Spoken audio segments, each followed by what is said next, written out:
Welcome to ABC Racing. Today I'll be doing a challenge Teenage Dream in Assetto Corsa, which is using the Lamborghini Countach around the track Imola. Yep, I've absolutely gone and baptized that pronunciation as well. What should it be like? Lamborghini Countach. I'm quite lucky. I've looked at my YouTube analytics and I don't actually get that many Italian viewers, which is quite lucky because we probably would have lost them right now. I do apologise to all my Italian friends out there. Wasn't deliberately baptized. Anyway, moving on. This car is a legend.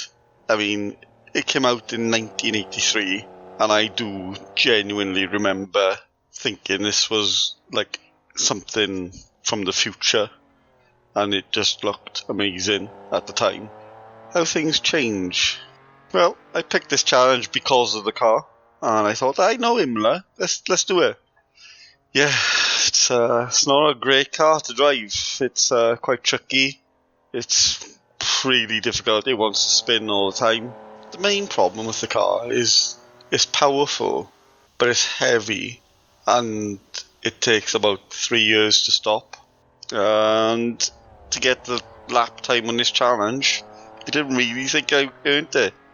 But yet I was nearly 2 seconds ahead of what the time I needed to do for gold. So, you'll be able to do it. Because I did this on my second lap without pushing.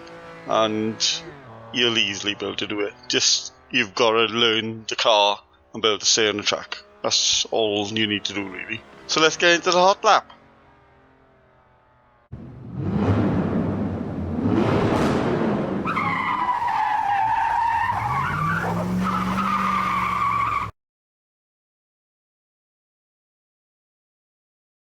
Here we go then on a hot lap. As you can see, we're having to be really tentative on the accelerator as we go round the corners. We're going to get to the last corner now, and we're going to try and get the best exit out here up the main straight. Going up through the gears now on the main straight.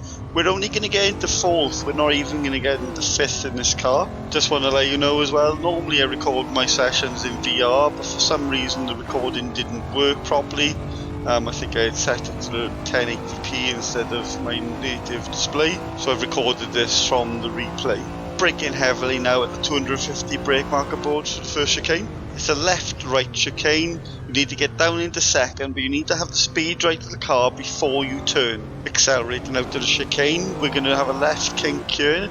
We need to change up the third at the apex of the corner. Looking ahead to the next corners now, which is a left-right chicane again. We're going to be braking about 120 metres before the corner. Don't be afraid to use the curbs of this car, but don't be too aggressive on the accelerator. The next corner is the left-hand hairpin. Brake around 75 metres before the corner. I left it too late, and therefore I missed the apex. I do get a good exit out of it, but it would have been quicker if I'd managed to hit the apex as well. That's the main thing with this car. You can't ask it to do things that it's just not capable of doing. Next corner is Piratella, which is a fast left-hand corner.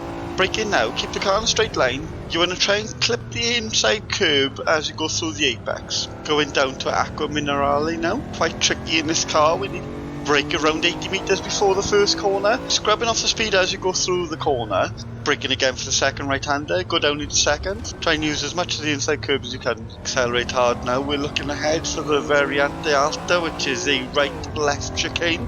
Braking 100 metres before the right-hander. Keep the car in a straight line. Scrub off the speed. Then flick it in for the right-hander. And immediately then the left-hander. Don't use so much of the exit curb. I had a little bit of power oversteer on the exit of that corner. I just got a little bit too greedy with the throttle. Keep it in third gear for turn 16. You're braking as you go through the apex. It's downhill and the car wants to get unstable as well into Ravazza. You can see from my brake application here that I'm pressing and trying to come off it and going back on it, trying to find the limit of the brake because the car wants to go away from me all the way through here, and I don't want it being unstable through Ravazza. With both of the Ravazza corners, you want to use the inside curb and a little bit of the exit curb. So accelerating out to Ravazza now along the main straight. I've just noticed that the tyre temperatures haven't been working on this lap.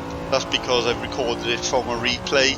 The rear tyres do get cold, so the setup that I've done is to try and keep as much heat in that as possible through the lap. Well anyway, that's it. Across the line and another gold achievement. So with the setup, there's nothing you can change on gears, so it is what it is.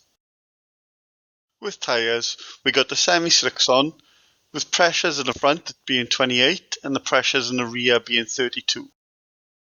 Fuel, I've put 5 litres of fuel in there, which gives you a couple of laps. Alignment, camber in the front is minus 0.8. The toe I've got set to 30, but you could play around with this a little bit. You could reduce it a little bit at the front maybe. And then camber at the rear, I got minus 1. And toe in the rear is 150, which is all about trying to get heat into those rear tyres.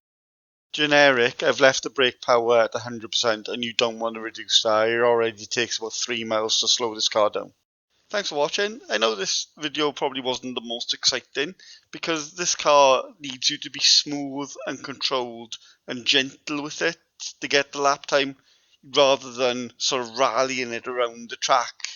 So it's just a different way of driving compared to other cars. But again, thanks for watching because it means a lot.